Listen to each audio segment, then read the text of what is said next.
Business with a servant's heart.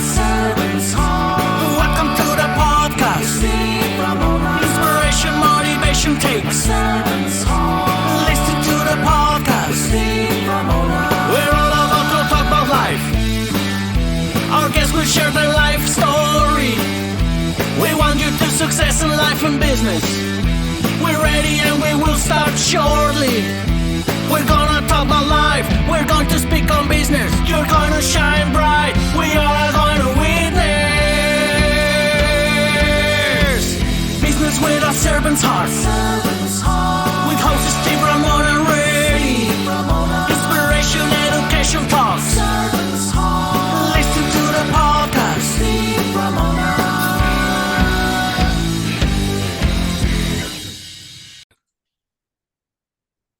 Welcome, everyone, to Doing Business with a Servant's Heart podcast. I'm your host, Steve Ramona. I am so excited to have you join us today. Here's why. We dedicated this podcast exploring the idea of doing business and living life with a purpose. We approach our work and our lives with a servant's heart. We can truly make a difference. What a great purpose. You should be trying to do that every day. I know I am. We also wanted to dedicate this podcast to motivating you, inspiring you, and educating you to make an impact in your world. And we're going to talk about weight loss and health and fitness, little fitness, but a lot of health, which impacts all of you. And my guest is incredible. I had to get to spend an hour with her. I've learned so much from her. I'm going to learn even more today. But imagine sharing this podcast with others, and I'll talk more about that later. I want you to think about, as you listen to her today, is how you're going to serve yourself and serve others, and what impact you create today. The key word is today, and some of this information I know I'm going to share with others to impact their life. That's what a servant heart does. That's what this podcast is all about. And today's episode is proudly sponsored by our incredible partner, Pantheon Alliance. Would you like to be part of an exclusive community of high-income, successful business owners and entrepreneurs from very diverse industries? Together, they're building a thought leader platform to impact and change the world. For more information on Pantheon Alliance, just reach out to me and I'll get you all the information you need.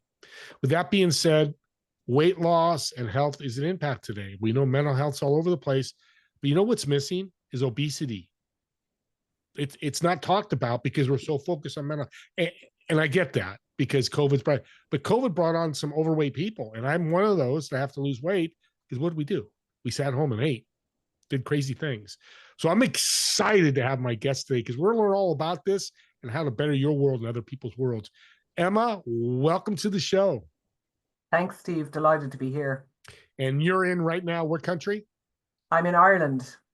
Ireland. Emma Murphy. What? I should have known that. My best friend, Mike Sullivan, shout out to you. He's Irish. He's going to hit me in the booty for not picking that up.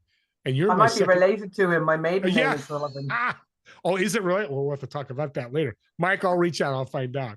And my second international call today, and I love it because I love to see countries come in and out with resources and ideas and education. Let's jump into it. Obesity. It's a problem. Maybe not as big as mental health, but it doesn't matter. It's still a problem, right? For sure. And I mean, I'm a psychotherapist and started in practice as a disordered eating specialist. So disordered eating has always been my area of speciality. But the conversation has completely been overtaken now by obesity and obesity medicine. And of course, the current, weight loss medication sort of drive obesity as a disease. And that's something that I'm very concerned about, Steve, because it really reduces the person down to, a body that can either be smaller or bigger. And that's kind of where it begins and ends when you bring medication into the conversation. And it's not taking into account the complexities of how the person came to have that higher weight in the first place, what's maintaining that weight, what sort of psychological factors are there involved there, because a lot of eating is actually about safety and security. And that none of that is being addressed in the obesity conversation at the moment. And that's something we feel very passionately about. Yeah, and safety is a great word because if you're not healthy, you're unsafe. For others, you're driving, and so many, we won't get into all those. Well, let's talk about the drugs we talked about before the show. We talked about when we first met.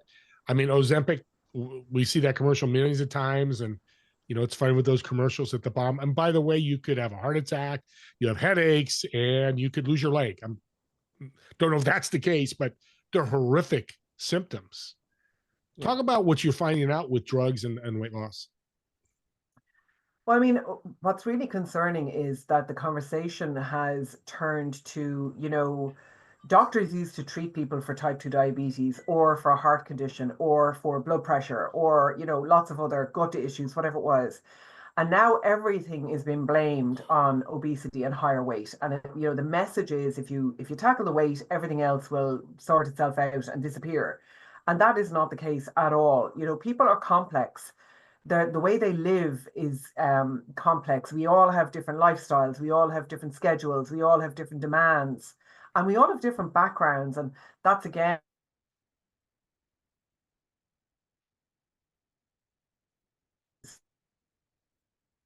speak to a lot is a lot of people who have, as I say, out of a psychological need for safety, and that comes from old trauma, which is often linked back to your childhood. So to reduce everything down to, oh, sort out your weight and then everything else will be fine, is actually borderline insane, really, as a proposition. But more importantly, it's to recognize that of course there's a place for weight loss medication in the entire spectrum of health support. But right now, we're in a bit of a Wild West situation where, a lot of people are looking for the medication, a lot of people are getting the medication, and they may not necessarily meet the criteria for it. Some of the medications were originally for other conditions, so they were for type 2 diabetes, for example, or they were for ADHD. They have not actually been approved by the FDA for use as a weight loss medication as yet.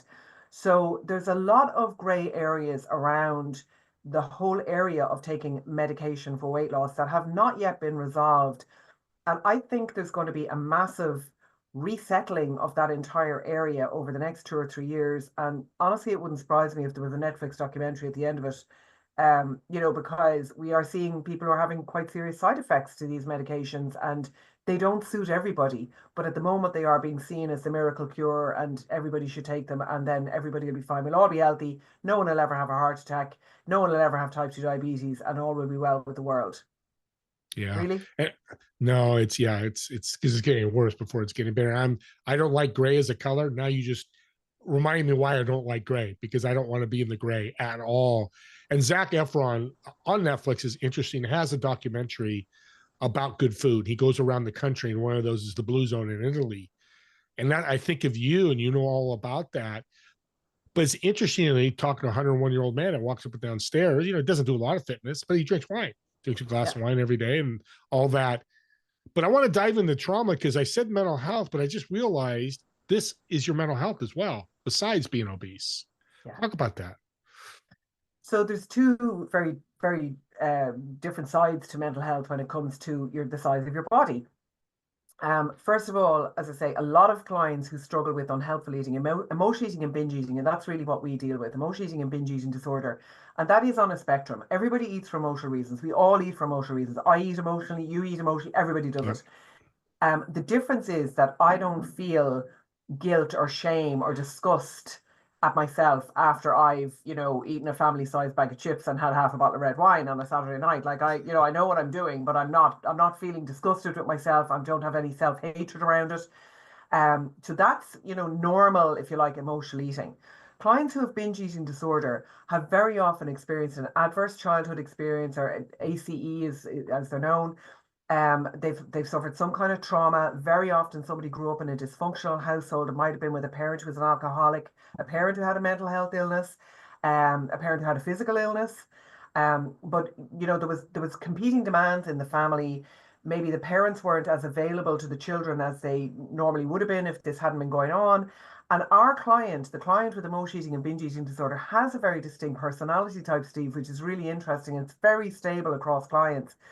They tend to be that perfectionistic, high achieving, all or nothing person. They're either doing it all right or all wrong. They tend to take on too much responsibility. They may have learned this in the family home that, I need to be responsible. I need to step up because one or both of my parents is not performing. So I have to step in and fill that gap.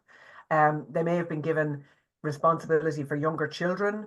They may have stepped in as a substitute spouse in some cases, where maybe mom or dad wasn't available, and the other parent was leaning on them as the eldest child, that kind of thing. So these are very common factors that we see across our clients. But the net result is the client understands at some level, as a child, understands that they can't really ask for help or support from their parents because their parents are burdened enough with what's going on up at that level.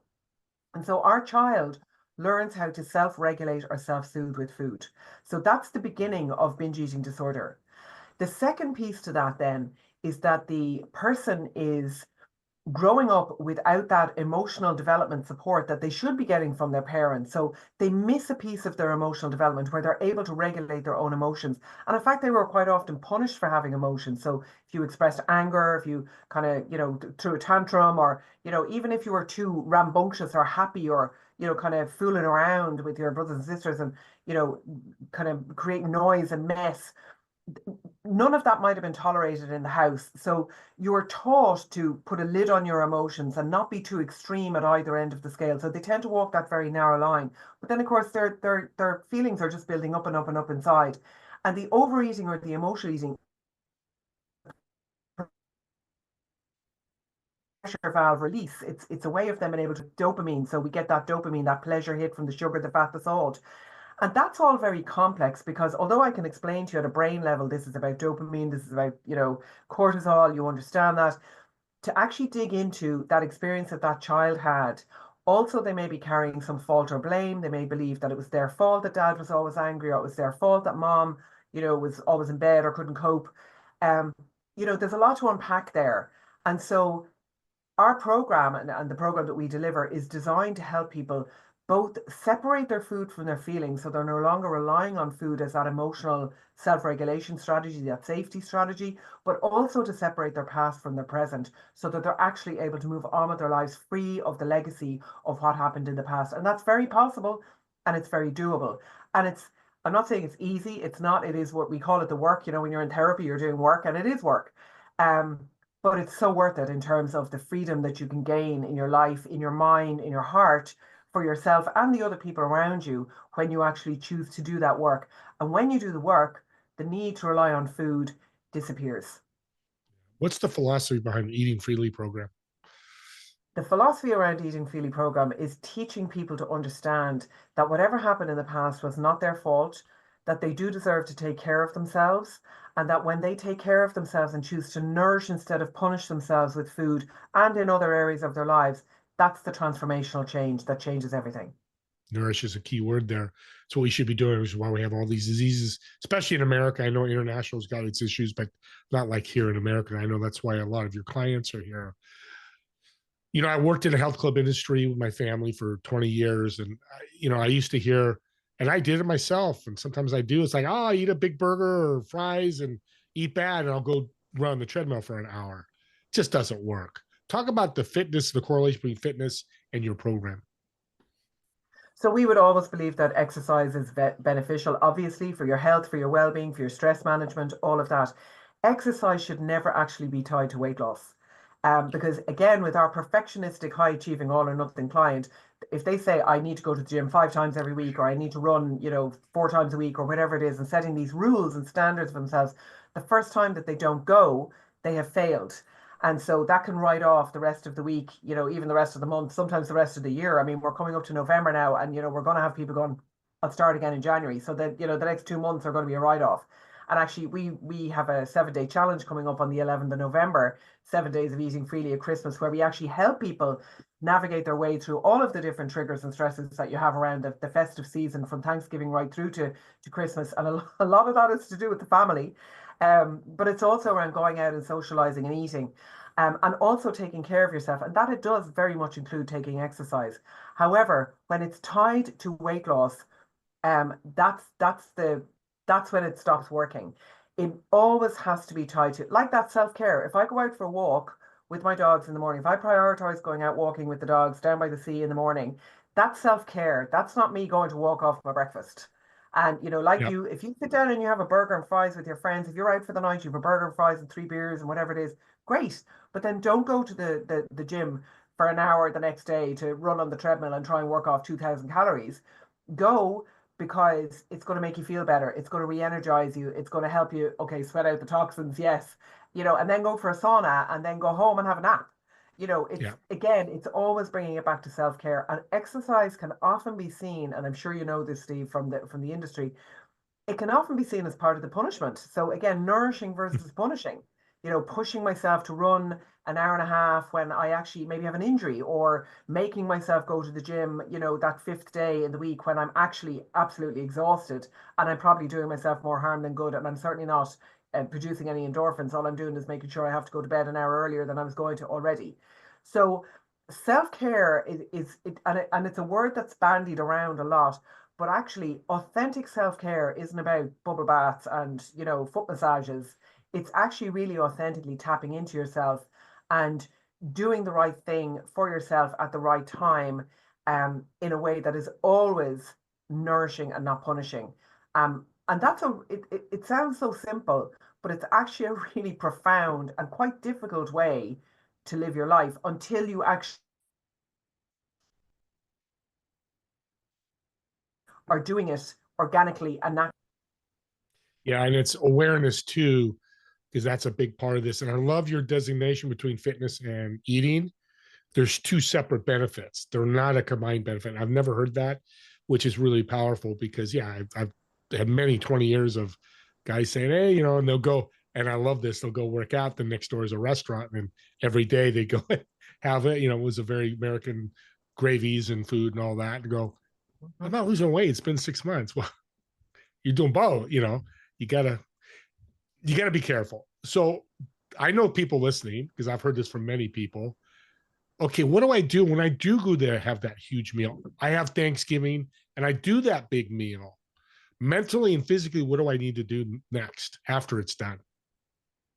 Well, first of all, I would say to you, to be thinking about that big meal. Um, there's a lot of pressure around religious events, and Thanksgiving is not necessarily religious, but Christmas is religious. There's Eid in the Muslim religion, there's Diwali in the Hindu religion, there's all of the Jewish. I mean, the Jewish religion is built around food. Yeah.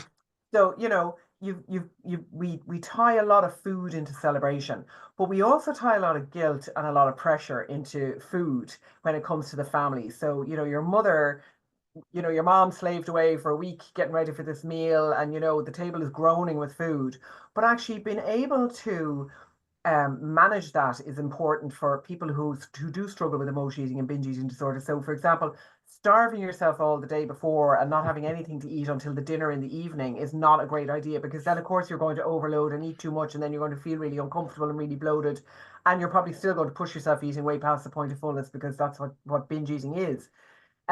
So actually, first of all, giving yourself permission to eat, before the meal and during the day, to keep your blood sugar stable and to keep your appetite sort of regulated. And then to give yourself permission to just have a smaller plate of food. And then if you want a second plate, fine. And if you don't, actually have the courage to say, no, thank you, I've had enough. Now, that can be really difficult. So again, part of what our challenge is about is helping people manage family, manage family Yeah. expectations. But there's a lot of pressure to, have seconds and have more, and oh, we can't let this food go to waste. And maybe the whole family need to have a conversation about, do we really need to have enough food for 10 people on the table when there's actually only going to be 4 of us here? And that, like, these are things that just people Happens. don't do. The tradition is, to make sure the Yep. table is groaning with food. We're giving thanks. We have an abundance. Do you need to have an abundance? Do you all need to be eating turkey and ham sandwiches with stuffing for 3 days afterwards? Do you, Yeah. And I So love the dad's family thing. I just real quick, it's mental health again. You just delve right back into the mental health part, because that's what it is. Oh, I can't say my mom and dad. My mom just, yes, you can, because heart attack or eat more. I'm sorry, I'm being very blunt, but I yeah, think about that all the time. yeah. And just, like taking out the guilt. If you say no thanks, I've had enough. And I mean, listen, I'm grew up with an Irish mother. I am an Irish mother. And we have the exact same, I remember growing up, and it was like, eat everything on your plate. Now think of the poor starving children in Africa. That was the big one here. And Yeah. we all had to put money into the box for the missionaries, going over to Africa, and all of the, like, that was very strong here in Ireland. Or your dad worked hard to earn the money to put that food on the table, and we can't let anything go to waste. And my mum would still put like a half a potato into a bowl with saran wrap over it and pop it into the fridge, and you're like, no one's going to eat that. You're going to throw that away in a week's time. So there's a lot of those kind of old legacy issues around food, when food wasn't as available to us, when maybe we didn't have as much money as we do today, and not as much disposable food and food availability.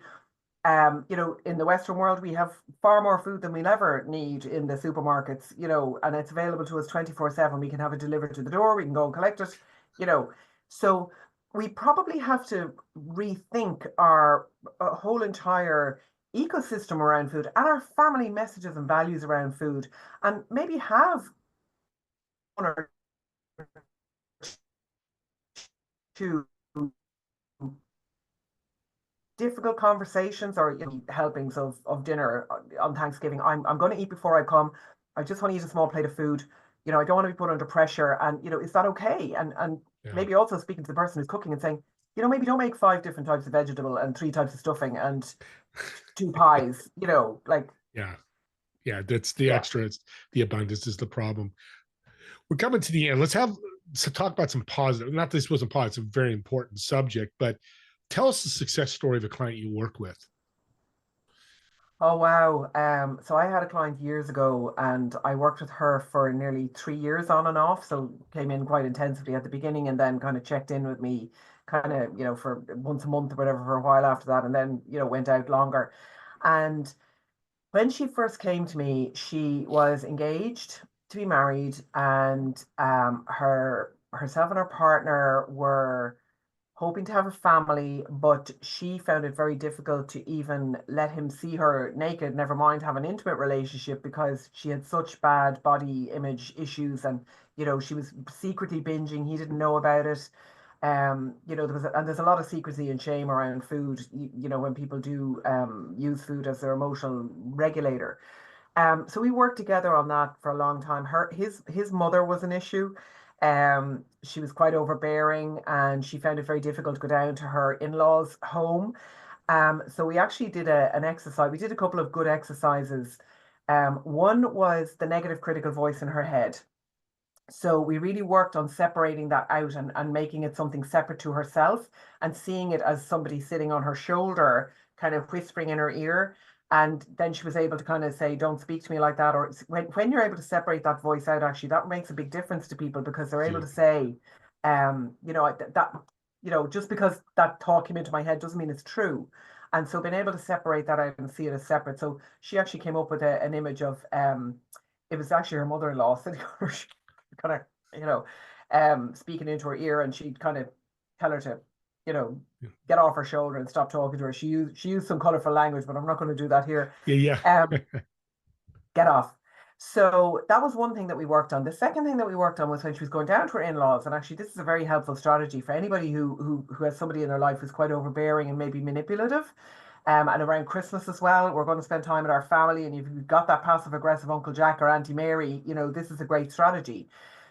Before you go into the room, or before you go out the door to go to their house, to actually put on whatever works for you in terms of your strength cloak. And so my client used to put on her Wonder Woman cloak. So I grew up in the 70s, and it was like Wonder Woman doing the big twirl, So she would literally twirl around in the hall before she went out the front door to go to her mother-in-law's house, and put on her Wonder Woman cape, because Wonder Woman wouldn't stand for that shit. So she was able to go in and, just tune out a lot of the stuff that her mother-in-law was throwing at her. But there were a lot of deeper issues there as well, Steve, and we had to do quite a bit of work. So fast forward 4 years, and I was down, never forget it, I was down in Cork with my family for a weekend, and we were out at a lighthouse. We'd gone out on a rope bridge out to a lighthouse, and we'd done that little tour, and I came back off the bridge, and my phone pinged, and it was an email from that client, and I still actually feel tears in my eyes when I think about it. She said, Emma, I just want you to know that I'm lying in sunny Spain with my now husband, who was her fiance at the time. I'm 28 weeks pregnant, and I never thought I would get to this point. I'm in a bikini, I'm on the beach, and I'm 5 months pregnant, and I don't give a damn about who sees my body or who sees my bump. I'm so delighted, and I'm just so free compared to how I was when I first walked into your room in Sandyford all those years ago. And that was just amazing. This girl, to say that she had gone through a transformation, was an understatement. Now, she did the work. I'm only the facilitator. You Yeah. know, the person has to want to do the work, but it was important enough for her to have that relationship with her husband, to be able to marry her husband, to have that relationship with her husband, and to be able to have a baby with her and have a family. And so she stepped up and she did the work. Um, yeah, and she's always the Beautiful. first client that comes to my mind when anybody asks me about a success story. It was unbelievable. So rewarding. And before we end, speaking of work, talk about the card deck you have. Ah, yay! Yeah, it is. Um, so this is a card deck. So the Eating Freely program is actually a really structured framework that works for people who struggle with emotional eating and binge eating disorder. And the card deck came out of the program. So the program was written first, and then the cards came out of it. And really, it was to give people that sort of bite-sized, sort of gentle introduction to maybe the things that they need to think about when it comes to the relationship with food. So the four energies are your physical energy, which is the earth cards. You've got your, let me see, I'll just get them out here. So your earth cards are your physical energy. The water cards are your spiritual energy. The air cards are your emotional energy. And then you've got your fire cards, which are your mental energy. And all four of those energies are taken up hugely by an unhelpful relationship with food. And what we really want to do is take that energy back into yourself and redirect it again, ultimately towards nourishing instead of punishing yourself. So the cards are little, there's a little prompt on each card. You can have a read of it. It'll give you something to think about. And then there's actually an ebook that goes with them. I actually have a printed version of it, but we don't tend to print it out very much.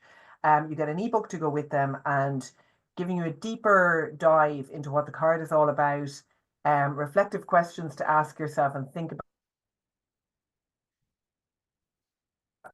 actions that you can take. So it really is the Eating Freely program in a box. And, they work very successfully with people pulling a card every day, every 2 or 3 days, thinking about it, reflecting on it, maybe journaling on it. And it can really give you a much deeper insight into your relationship with food and then let you decide from there if you need to reach out and get more support from a professional to really get to the bottom of what's actually going on. Yeah, it's very cool. I love game stuff, gamifying stuff. Well, let's end with a fun little improv here.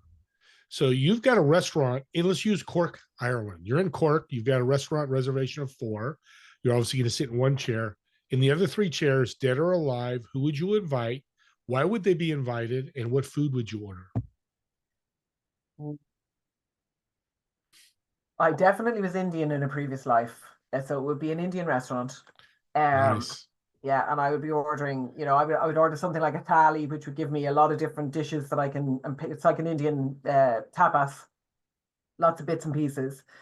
Who would I like to have dinner with? Okay, so Susan Sarandon would definitely be at the table. I love her, Yeah, just love her. great actress. Definitely David Bowie, who was one of my idols when I was growing up. He was never afraid to be himself. He broke so many molds. He really went for it. And I was devastated when he passed. Far too young and too soon. Um, I'd like to actually have Michelle Obama there. She started the conversation around obesity and childhood weight and higher body weight, and I think things have moved on since she started. The war on obesity wasn't necessarily a positive message, so I'd like to have her there to kind of have a bit of a debate with her and maybe reformulate how she might speak about that today. But I have a lot of admiration and respect for her.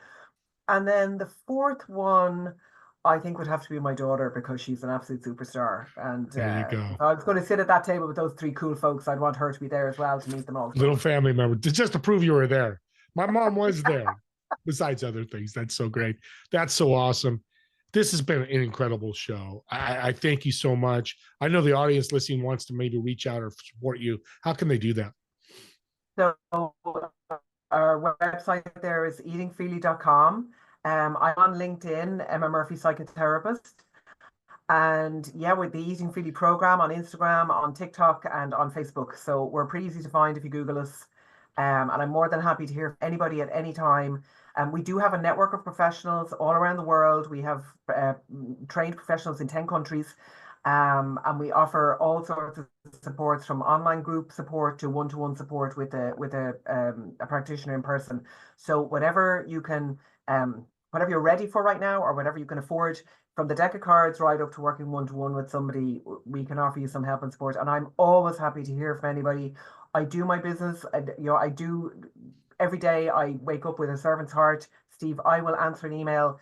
I'm never going to be too big to not answer my own emails.